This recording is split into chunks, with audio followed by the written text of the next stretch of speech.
இயேசுவில் என் அன்புமிக்க சகோதர சகோதரிகளே, இன்று திரு அவையானது கார்மல் அன்னையின் திருவிழாவை கொண்டாடுகின்றது. கார்மல் அன்னை நம்முடைய பங்கின் பாதுகாவலியாக இருக்கின்றாள். எனவே நாம் இன்று நம்முடைய பங்கின் பாதுகாவலி புனித கார்மல் அன்னையின் திருவிழாவை கொண்டாடுகிறோம். இந்த உங்களுடைய பங்கு திருவிழாவின் வாழ்த்துக்களை நான் முதன்முதலாக உங்களுக்கு தெரிவித்துக் கொள்கிறேன். அன்னை மரியாள் எவ்வளவோ பேரில் அவர் அழைக்கப்படுகிறார்கள். அவருடைய பெயர் மரியாள். ஆனால் பல பெயர்களில் அவர் அழைக்கப்படுகிறார்கள். நம்ம கார்மல் அண்ணன் கூப்பிடுறோம், சிலர் வேளாங்கண்ணி மாதான் கூப்பிடுறாங்க, சிலர் லூர்து மாதான் கூப்பிடுறாங்க, சிலர் பாத்திமா மாதான் கூப்பிடுறாங்க, சிலர் குவாடாலுப்பே மாதான் கூப்பிடுறாங்க, சிலர் மெச்சிகோரியே மாதான் கூப்பிடுறாங்க, சிலர் சர்தானா மாதான் கூப்பிடுறாங்க, சிலர் பனிமலை மாதான் கூப்பிடுறாங்க, சிலர் முடிச்சுகளை அவளுக்கும் மாதா என்று கூப்பிடுறார்கள், சிலர் எதிர்நோக்கின் அவர்களுடைய எக்ஸ்பெக்டேஷன் எதிர்நோக்கின் மாதான்னு கூப்பிடுறாங்க. ஐயோ, இன்னும் எவ்வளோ பேர்கள். பாவம், அன்னை மரியாவும் கன்ஃபியூஸ் ஆயிடுவாங்க இந்த பெயர்களை எல்லாம் கேட்டு. அவருடைய லிட்டனி அதை எடுக்கும் போதும் பல பெயர்களில் அவர் அழைக்கப்படுகிறார்கள். ஆனால் அவருடைய அன்னை தான். ஏன் பல பெயர்களில் அழைக்கப்படுகிறோம் என்றால் அது நம்முடைய அன்பை எடுத்து காட்டுவதற்காக. அது மட்டுமல்ல, அன்னையினுடைய பல வழிகாட்டுதல்கள், நம்மோடு உள்ள உறவு, நமக்கு அன்னை செய்யும் அன்பு நிறைந்த பணிகள், அதையெல்லாம் அந்த பெயர்கள் எடுத்து காட்டுகின்றன. ஒரு தாய் தன் குழந்தையை மடியில் வைத்து கொஞ்சும் போது அந்த பிள்ளையுடைய பெயர் ஒரு பெயராக இருக்கலாம். ஆனால் அந்த தாய் அந்த பிள்ளையை நிறைய பெயர் சொல்லி கூப்பிடுவா.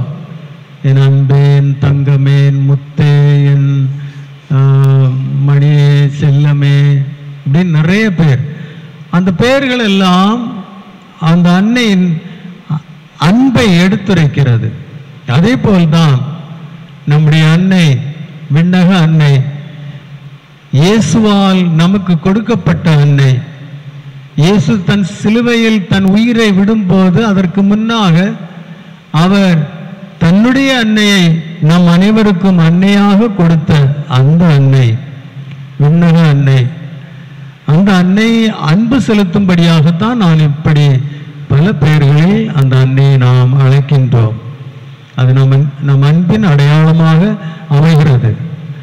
இன்று கார்மல் அன்னை, கார்மல் ஒரு மலையின் பெயர். அன்னைக்கும் அந்த கார்மல் மலைக்கும் உள்ள தொடர்பு என்ன?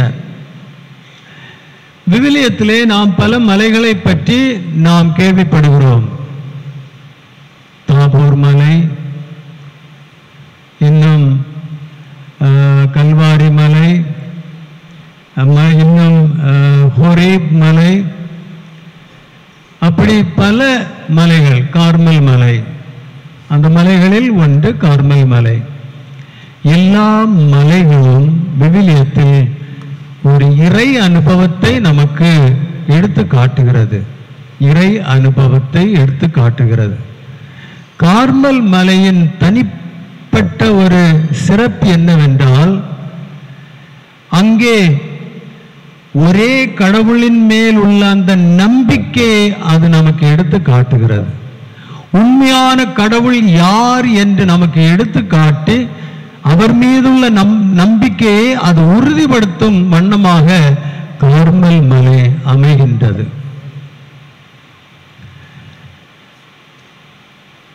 எலியா இறைவாக்கினர், உங்களுக்கு அந்த நிகழ்வு நல்ல முறையில் உங்களுக்கு தெரியும். எலியா கார்மல் மலைக்கு வருகின்றார். அவர் கார்மல் மலைக்கு ஏறும் முன் கார்மல் மலை அடிவாரத்தில் இருக்கின்றார். எப்படி அங்கே வந்து சேர்ந்தார்? அவர் என்ன சொல்கிறார்? எல்லா ஆண்டவரிடம் அவர் முறையிடுகிறார். உம்முடைய எல்லா இறைவாக்கினர்களும் கொல்லப்பட்டார்கள், நான் மட்டும்தான் பிழைத்திருக்கின்றேன். நான் மட்டும்தான் தப்பி ஓடி வந்து விட்டேன், நான் இங்கே இருக்கிறேன், எனக்கு இனி வாழ விருப்பம் இல்லை, என்னை கொன்றுவிடும். அந்த நிலையில் தான் இறைவாக்கினர் எலியா இருக்கின்றார். அவர் வாழ விரும்பவில்லை. ஏனென்றால் ஜிசபெல் ராணி அவர் மீது கோபம் கொண்டு அவர் உயிரை எடுக்க அவர் முயற்சி செய்கின்றார். ஜிசபெல் ராணி அவரை கொல்ல முயற்சி செய்கிறார். அங்கிருந்து தப்பி ஓடி வந்தவர் தான் எலியா இறைவாக்கினர். அவர் மலையின் அடிவாரத்தில் இந்த நிலையில் தான் இருக்கின்றார். நான் வாழ விரும்பவில்லை, என்னுடைய வாழ்க்கையில் பெரிய பிரச்சனை, எதிர்ப்புகள், துன்பங்கள், நான் வாழ விரும்பவில்லை என்ற அந்த நிலையில் இறைவன் அவரை வாழ வைக்கின்றார். காகம் வழியாக அவருக்கு அப்பம் கொடுக்கப்படுகிறது, நீரோடையிலிருந்து தண்ணீர் குடிக்கிறார். அதன் பிறகு அந்த விதவை வழியாக அவருக்கு அப்பம் கிடைக்கின்றது. இறைவன் அவரை வாழ வைக்கின்றார். அதன் பிறகு அவர் கார்மல் மலைக்கு ஏறி செல்கின்றார். மலை அடிவாரத்தில் இருந்தபோது அவருடைய நிலைமை என்ன? நான் வாழ விரும்பவில்லை, பெரிய பிரச்சனை, நிறைய எதிர்ப்புகள், என் உயிர் ஆபத்தில் இருக்கின்றது. அப்படிப்பட்ட நிலையில் இருந்தவர் இறைவனால் வாழ வைக்கப்பட்டு அவர் மலையில் ஏறுகிறார். மலையில் ஏறிய பிறகு எலியா இறைவாக்கினர் இன்னொருவராக நமக்கு காணப்படுகிறார். அங்கே அவர் தனிமையாக இருந்தாலும், இறைவனுடைய ஒரே இறைவாக்கினராக இருந்தாலும், 450க்கு மேலான அந்த போலி இறைவாக்கினர்கள், பகால் என்ற தேவதையின் இறைவாக்கினர்கள், அவர்களுக்கு எதிராக அவர் போரிட தைரியமாக இருக்கின்றார், துணிச்சலாக இருக்கின்றார். அங்கே அவர் அவர்களிடம் விவாதிக்கிறார். யாவே என்ற கடவுள் தான் உண்மையான கடவுள் என்று அவர் நிரூபித்து காட்ட தயாராக இருக்கின்றார். அவர் மலை மேல் ஏறிய பிறகு கார்மல் மலையில் அவர் நம்பிக்கையால் நிறைந்தவராக காணப்படுகிறார், இறைவனோடு ஒன்றித்தவராக காணப்படுகிறார், எதையும் கண்டு பயப்படாதவராக காணப்படுகின்றார். இதிலிருந்து நாம் கற்றுக்கொள்வது, நாம் நம்முடைய வாழ்க்கையில் சில நேரங்களில் நாம் மலை அடிவாரத்தில் தான் இருக்கின்றோம், மலையில் ஏற முடியாமல் இருக்கின்றோம். மலையின் அடிவாரத்திலே இருந்து கொண்டு என்னுடைய வாழ்க்கை இப்படி இருக்கிறது, பிரச்சனைகளால் இருக்கிறது, துன்பங்களால் இருக்கிறது, வேதனைகளால் நிறைந்துள்ளது, நோய்களால் நிறைந்துள்ளது, தீராத நோயினால் நான் ஆட்கொள்ளப்பட்டுள்ளேன். அப்படியெல்லாம் நாம் மலை அடிவாரத்தில் இருந்துதான் இதையெல்லாம் முறையிட்டுக் கொண்டிருக்கின்றோம். எலியா இறைவாக்கினரை போல்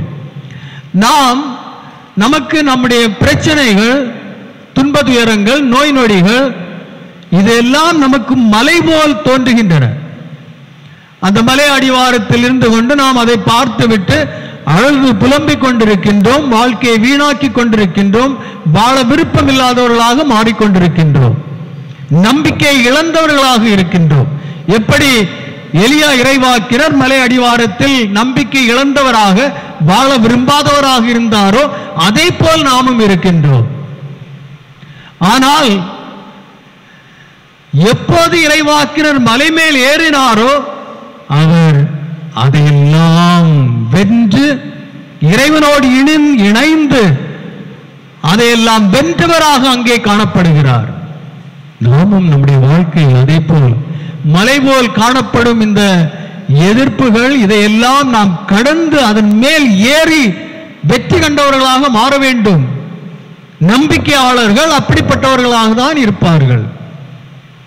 கார்மல் மலை அதை நமக்கு இன்று எடுத்து காட்டுகிறது. அன்பார்ந்த சகோதர சகோதரிகள், இறைவாக்கினர் எலியாவை போல் மலையில் ஏறி மலையிலே இருந்து அந்த இறைவனை கண்டு அந்த இறை அனுபவத்தை பெற்று அவரோடு ஒன்றிணைந்து வாழ்பவர்களாக நாம் மாற வேண்டும், நம்பிக்கையாளர்களாக நாம் மாற வேண்டும். இந்த நற்செய்தியிலே பாருங்கள், இயேசு என்ன சொல்கிறார்? அவருடைய தாய், சகோதர சகோதரிகள் அவரை பார்க்க வருகின்றார்கள். அப்போது அவரிடம் சொல்லப்படுகிறது, உங்களுடைய தாய், உங்களுடைய சகோதரத்தில் வெளியே பார்க்க காத்திருக்கின்றார்கள். அப்போது இயேசு என்ன சொல்றார்? யார் என் தாய், யார் என் சகோதர சகோதரிகள்? இறை தந்தையின் சித்தத்தை ஏற்று அதன்படி வாழ்க்கை நடத்துவர்கள் தான் என் தாய், என் உறவினர்கள், சகோதர சகோதரிகள்.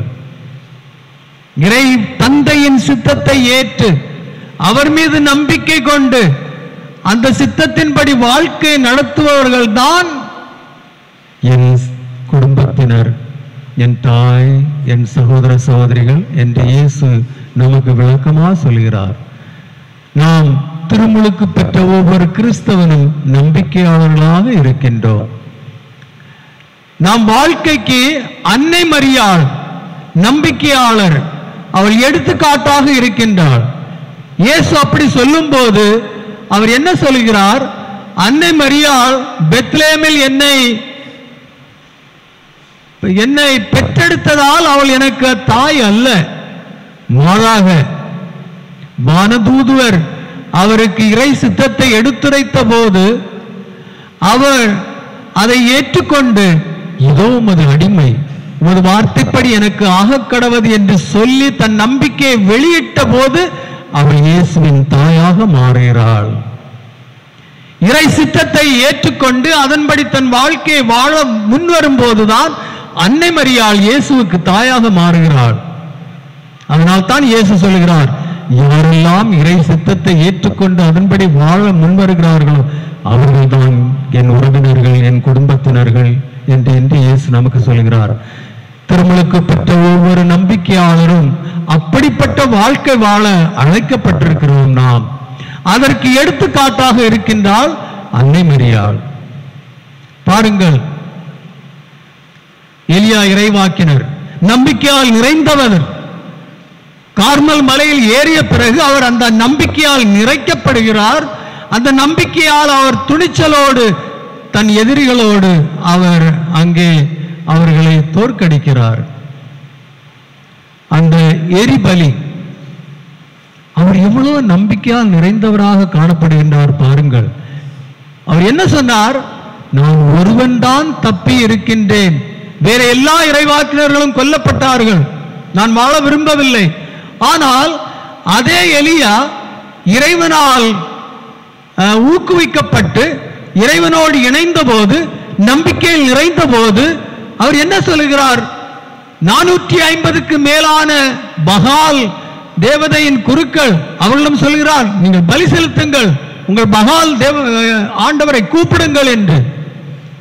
அவர்கள் பலியை தயார் செய்து விட்டார்கள். அதன் பிறகு அவர்கள் ஜெபிக்கிறார்கள். அப்போது அவர் சொல்கிறார், இன்னும் சத்தமாக கூப்பிடுங்கள், உங்களுடைய கடவுள் எங்கேயாவது தூங்கி கொண்டிருப்பார் அல்லது எங்கேயாவது போய் கொண்டிருப்பார், கூப்பிடுங்கள். இவ்வளவு துணிச்சலோடு, இவ்வளவு முழு நம்பிக்கையோடு அவர் அவர்களிடம் சொல்கிறார். அதன் பிறகு அவர் பலியை தயார் செய்கிறார். பலியை தயார் செய்த பிறகு அவர் என்ன சொல்கிறார்? இதன் மீது தண்ணீரை ஊற்றுங்கள். அது எரிபலி, நெருப்பு வானிலிருந்து வந்து அதை ஆட்கொள்ள வேண்டும். ஆனால் அவர் என்ன சொல்கிறார்? இதில் தண்ணீர் ஊற்றுங்கள். தண்ணீர் ஊற்றுறாங்க, இன்னும் ஊற்றுங்கள். தண்ணீர் வடிந்து ஓடியது. அந்த அவ்வளவு நம்பிக்கை உள்ளவராக எலியா இருக்கின்றார். இறைவன் மீதுள்ள நம்பிக்கை, என் இறைவன் எப்போதும் இருக்கின்றவர், அவர் என்னோடு இருக்கின்றார், அவருக்கு எல்லாம் முடியும் என்ற ஒரு நம்பிக்கை அவர் அங்கே எடுத்து காட்டுகிறார். அன்பார்ந்த சகோதர சகோதரிகளே, அதை நான் பார்க்கின்றோம். அதன் வழியாக அவர் உண்மையான கடவுளை அங்கே நிரூபித்து காட்டுகிறார். பகால் தேவதையின் எல்லா குருக்களையும் அவர் கொண்டு விடுகிறார். கார்மேல் மலையில் உண்மையான கடவுள் மீதுள்ள நம்பிக்கை அவர் அங்கே நிரூபித்து காட்டுகிறார். அதான் கார்மேல் மலையின் மிக உன்னதமான சிறப்பு. இன்று நாம் அந்த திருவிழாவை கொண்டாடுகிறோம். அதன் பிறகு சில அன்னை மரியாளுடைய பக்தர்கள் கார்மல் மலையில் வந்து அன்னை மரியாளுடைய பாதுகாப்பிலும் அரவணைப்பிலும் ஒரு நம்பிக்கையில் நிறைந்த ஒரு வாழ்க்கையை வாழ முயற்சி செய்கிறார்கள். அந்த பரம்பரை தான் Carmel traditions, Carmel spiritual, Carmel ஆன்மீகம். அங்கே அவர்கள் வாழ்க்கை நடத்துகிறார்கள். அதன் பிறகு 1251 ஆண்டு ஜூலை 16 தேதி சைமன் ஸ்டாக், கார்மல் சபையினுடைய உயர் அதிபர் சைமன் ஸ்டாக், அவர் தன்னுடைய சபையின் பிரச்சனைகளின் மத்தியில் அன்னையிடம் வேண்டுகிறார். அன்னையிடம் வேண்டிய போதுதான் அந்த அன்னை, கார்மல் அன்னை, அவருக்கு ஒரு ஸ்கேப்புலர், ஒரு ஆடையை அணிய கொடுக்கின்றார். அதான் அந்த ஓசிடிஸ், கார்மலைட்ஸ் அவங்களெல்லாம் பார்த்தா தெரியும்.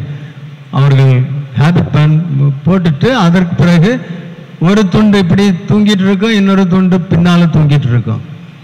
அதுதான் ஸ்கேப்புலர், முழு ஸ்கேப்புலர். அதை அணிய கொடுக்கின்றார். அன்னை மரியாளுடைய பாதுகாவலும் அரவணைப்பும் உமக்கு இருக்கும் என்று சொல்லி அன்னை மரியாள் அவருக்கு அந்த ஸ்கேப்புலர், அந்த ஆடையை கொடுக்கிறார். அவர் அதை அணிகிறார்.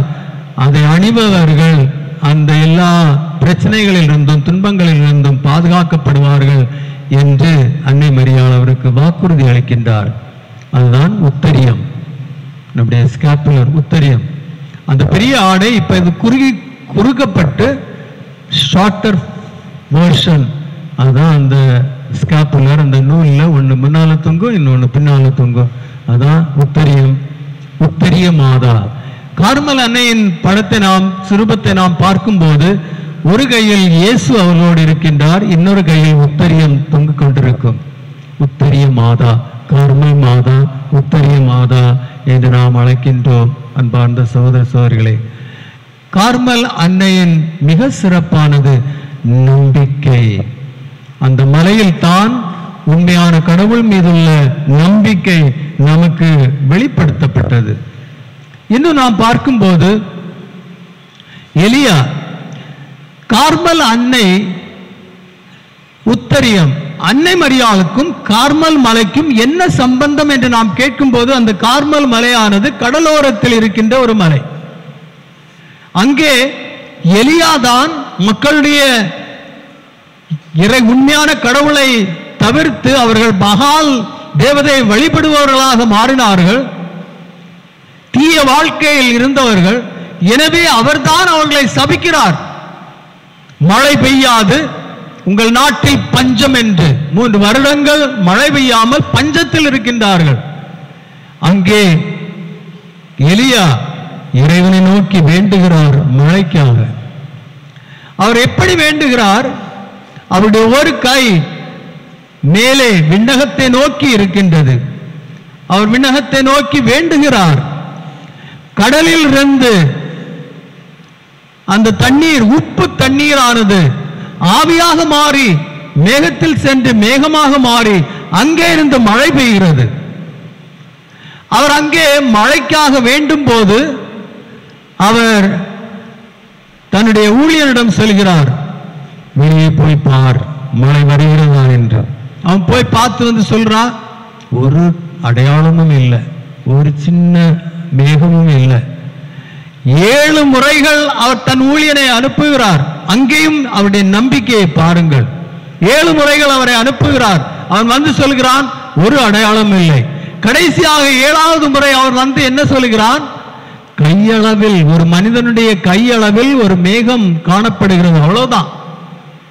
நம்ம இந்த நாட்கள்ல எவ்வளவு சூடா இருக்கு. சில நேரங்கள்ல மாலை வேளையில் நிறைய மேகம், வானத்தை பார்த்தா மேகமாக நிறைந்திருக்கும். நம்ம நினைப்போம் இன்றைக்கு மழை வரும். ஆனா சில நேரத்துக்கு பிறகு ஒரு சின்ன காற்றடிக்கும், அந்த மேகம் எல்லாம் மாறிப்போம், ஸ்கை கிளியரா தெரியும், மழையே இல்லை, ஒன்றும் இல்லை.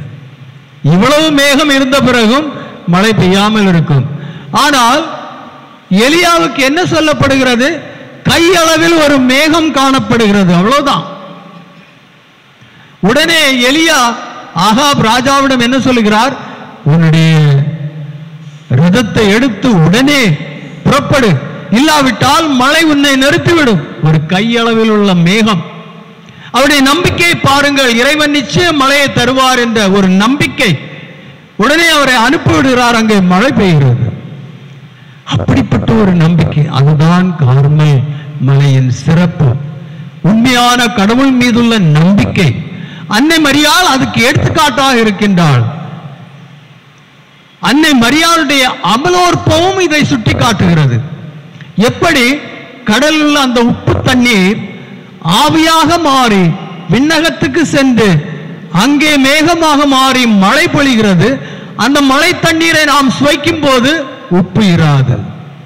மழை தண்ணீர்ல உப்பு இருக்கா? இல்லை. அந்த உப்பு மாறிவிடுகிறது. அது நல்ல தண்ணீராக நமக்கு கிடைக்கின்றது. அதே போல்தான் அன்னை மரியாள் இந்த உலகத்தில், பாவம் நிறைந்த இந்த உலகத்தில் இருந்தாலும் அவள் இறைவனால் ஏற்றுக்கொள்ளப்பட்டு இறைவனால் தூய்மையாக்கப்பட்டு அமலோற்பமாக நமக்கு அவள் கொடுக்கப்படுகின்றாள். நம்முடைய அன்னை கார்மல் அன்னை அமலோற்ப அன்னை, தூய்மை நிறைந்தவள், மாசற்றவள், களங்கமற்றவள், பாவமற்றவள். அதை அது சுட்டி காட்டுகிறது. அன்பார்ந்த சகோதர சகோதரிகளை, இன்று நாம் அன்னை மரியாளுடைய வாழ்க்கையை போல் நம்முடைய வாழ்க்கை ஒரு நம்பிக்கை நிறைந்த வாழ்க்கையாக, உண்மையிலே நம்பிக்கையாளர்களாக மாறும் ஒரு வாழ்க்கையாக மாற நாம் அழைக்கப்படுகின்றோம். எனவே உத்தரியம், அந்த அன்னை தான் அந்த உத்தரியத்தை கொடுக்கிறார். அந்த உத்தரியம் ஒரு அடையாளம். அந்த அடையாளத்தின் வழியாக அன்னையின் பாதுகாப்பு நமக்கு கிடைக்கிறது, அன்னையின் அரவணைப்பு நமக்கு கிடைக்கிறது, அன்னையின் வழிகாட்டுதல் நமக்கு கிடைக்கிறது, அன்னையின் ஒன்றிப்பு நமக்கு கிடைக்கின்றது. அதனால்தான் இந்த உத்தரியம் மிகவும் சிறப்பானதாக நமக்கு காணப்படுகின்றது. புனித 2ஆம் ஜான் பால் அவர் அலி ஆகாவால் துப்பாக்கியால் சுடப்பட்ட போது அவருக்கு ஒரு அறுவை சிகிச்சை தேவைப்பட்டது. அப்ப அவர் அறுவை சிகிச்சைக்கு அந்த ஆபரேஷன் தியேட்டரில் கொண்டு போகும்போது அவர் அவரிடம் ஒரு விண்ணப்பம் கேட்டார். எனக்கு தெரியும், நாம் ஆபரேஷன் தியேட்டரில் கொண்டு போனதும் என்னுடைய ஆடைகளை எல்லாம் நீங்கள் எடுத்து விடுவீர்கள், ஆனால் என்னுடைய கழுத்தில் இருக்கும் அந்த உத்தரியத்தை நீங்கள் எடுக்கக்கூடாது என்று அவளிடம் கேட்கிறார். எனவே அவருடைய அந்த அறுவை சிகிச்சையின் போது அந்த உத்தரியத்தை தவிர எல்லாம் எடுக்கப்பட்டது. ஆனால் அந்த உத்தரியம் அவருடைய கழுத்தில் இருந்து எடுக்கப்படவில்லை. அன்னை மரியாள் தான் அவளை பாதுகாத்தது. புனித 2ஆம் ஜான் பால் அன்னை மரியாள் மீது, உத்தரியத்தின் மீது அவ்வளவு பக்தி கொண்டவராக இருக்கின்றார். அன்பார்ந்த சகோதர சகோதரிகளே, உத்தரியத்தை நாம் அணைகின்றோம். அந்த உத்தரியத்தை பற்றியும் இன்னும் அறிவது நல்லது. ஏன் அதை அணிய வேண்டும், எப்படி அணிய வேண்டும், எந்த மனப்பான்மையோடு அதை அணிய வேண்டும் என்பதை நாம் உணர வேண்டும். ஒரு தடவை an exorcist, பேய் ஓட்டுபவர், அவர் பசாசிடம் அந்த பேயிடம் அவர் சவால் விடுகிறார், உனக்கு யாரையெல்லாம் கண்டு பயம் என்று. அந்த பேய் சொல்கிறது, மூன்று இன்ஸ்டன்ஸுக்கு 3 ஆட்களை கண்டு எனக்கு பயம் என்று. முதல் பேய்க்கு உள்ள பயம் இயேசுவின் பெயர், இயேசுவின் நாமம். அந்த இயேசுவின் பெயரை கண்டு சாத்தான் பயப்படுகிறான். இயேசுவின் பெயரை உச்சரித்ததும் அவன் ஓடிவிடுவான். இயேசுவின் பெயரை கண்டு அவன் பயப்படுகிறான். ஏனென்றால் இயேசு தன் பாடுகளினாலும் தம் இறப்பினாலும் சிலுவை மரணத்தாலும் சாத்தானை வென்றவர். எனவே அவன் சொல்வது, இயேசுவின் பெயரை கண்டு நான் பயப்படுகிறேன், என்னால் இயேசுவின் பெயரின் முன்னால் நிற்க முடியாது. இரண்டாவதாக அன்னை மரியாளுடைய பெயரை கண்டு பயப்படுகிறான். தன்னுடைய கால்களால் அவன் தலையை நசுக்கியவள். எனவே அன்னை மரியாளை கண்டு பயப்படுகிறான். மூன்றாவதாக உத்தரியம் அணிந்தவர்களை கண்டு நான் பயப்படுகிறேன் என்று அவன் சொல்கிறான். உத்தரியம் அணிந்தவர்களை கண்டு நான் பயப்படுகிறேன் என்று சாத்தான் சொல்கிறான். நாம் உத்தரியம் அணிந்திருக்கின்றோமா? உத்தரியத்தில் நாம் நம்புகிறோமா? உத்தரியம் ஒரு அடையாளம் தான். அது எதையெல்லாம் நமக்கு எடுத்து காட்டுகின்றது? முதலாக உத்தரியமானது அன்னை மரியாளின் அன்பை நமக்கு எடுத்து காட்டுகிறது. தாய் அன்பை எடுத்து காட்டுகிறது. நாம் உத்தரியம் அணிந்து அதன்படி வாழ்க்கை நடத்தும் போது, அந்த அடையாளத்தை மனதில் கொண்டு ஒரு நம்பிக்கையாளனாக வாழ்க்கை நடத்தும் போது, அன்னை மரியாளுடைய அன்பு முற்றிலும் நமக்கு கிடைக்கின்றது. தாய் அன்பு. அது எப்படி என்றால், அன்னை மரியாள் இயேசுவை பெத்லகேமில் பெற்றெடுத்து துணிகளால் அவரை பொதிந்து தீவன தொட்டியில் பாதுகாப்பாக வைக்கின்றாள். அதே போல்தான் உத்தரியம் அணிந்தவர்களை அன்னை மரியாள் எப்படி அவள் துணியால் பொதிந்து தன்னுடைய பாலன் இயேசுவை பாதுகாப்பாக தீவன தொட்டியில் வைக்கின்றாளோ, அதே போல் உத்தரியம் அணிந்தவர்களை அன்னை மரியாள் பாதுகாக்கிறாள். தன் தாய் அன்பால் அவர்களை பாதுகாக்கிறாள். எனவே உத்தரியம் அணிந்தவர்கள் அந்த அடையாளத்தினால் தாய் அன்பு அவர்களுக்கு வெளிப்படுத்தப்படுகிறது. இரண்டாவதாக, உத்தரியம் என்பது அர்ப்பணத்தின் அடையாளமாக மாறுகிறது. நாம் அர்ப்பணிக்கப்பட்டவர்களாக மாறுகின்றோம். உத்தரியத்தை நாம் அணிகின்றோம். உத்தரியத்தை அணிந்தவர்கள் அன்னை மரியாளுக்கு சொந்தமாக மாறுகிறார்கள்.